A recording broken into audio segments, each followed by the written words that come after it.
ಶೆಟ್ಟಿ, ಗೌರವಾನ್ವಿತ ಗ್ರಾಮ ಅಭಿವೃದ್ಧಿ ಅಧಿಕಾರಿಗಳೇ, ಗ್ರಾಮ ಪಂಚಾಯತ್ ಅಧ್ಯಕ್ಷರೇ, ಉಪಾಧ್ಯಕ್ಷರೇ, ಸದಸ್ಯರೇ, ಉಭಯ ಶಾಲೆಯ ಮುಖ್ಯೋಪಾಧ್ಯಾಯರೇ, ಸಹ ಶಿಕ್ಷಕರೇ, ಊರಿನ ಗಣ್ಯರೇ, ಹಿರಿಯ ವಿದ್ಯಾರ್ಥಿಗಳೇ, ಯುವಕ ಸಂಘದವರೇ ಹಾಗೂ ನನ್ನ ಸ್ನೇಹಿತರೆ, ಎಲ್ಲರಿಗೂ 80ನೇ ಸ್ವಾತಂತ್ರ್ಯ ದಿನಾಚರಣೆಯ ಶುಭಾಶಯಗಳು. ಇಂದು ನಾವು ಭಾರತದ ಸ್ವಾತಂತ್ರ್ಯಕ್ಕಾಗಿ ಪ್ರಾಣತ್ಯಾಗ ಮಾಡಿದ ಮಹಾನ್ ನಾಯಕರನ್ನು ಮತ್ತು ಲಕ್ಷಾಂತರ ಸ್ವಾತಂತ್ರ್ಯ ಹೋರಾಟಗಾರರನ್ನು ಸ್ಮರಿಸುವ ದಿನ ಆಗಸ್ಟ್ 15, 1947ರಂದು ಭಾರತವು ಬ್ರಿಟಿಷರ ರಾಷ್ಟ್ರದಿಂದ ಮುಕ್ತಿ ಪಡೆಯಿತು. ಮಹಾತ್ಮ ಗಾಂಧೀಜಿ, ಭಗತ್ ಸಿಂಗ್, ಸುಭಾಷ್ ಚಂದ್ರ ಬೋಸ್, ಸರ್ದಾರ್ ವಲ್ಲಭಭಾಯಿ ಪಟೇಲ್, ಹಜರತ್ ಟಿಪ್ಪು ಸುಲ್ತಾನ್,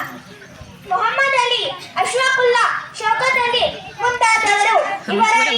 ಬಲಿದಾನದಿಂದ ಇಂದು ನಾವು ಭಾರತದ ಸ್ವಾತಂತ್ರ್ಯ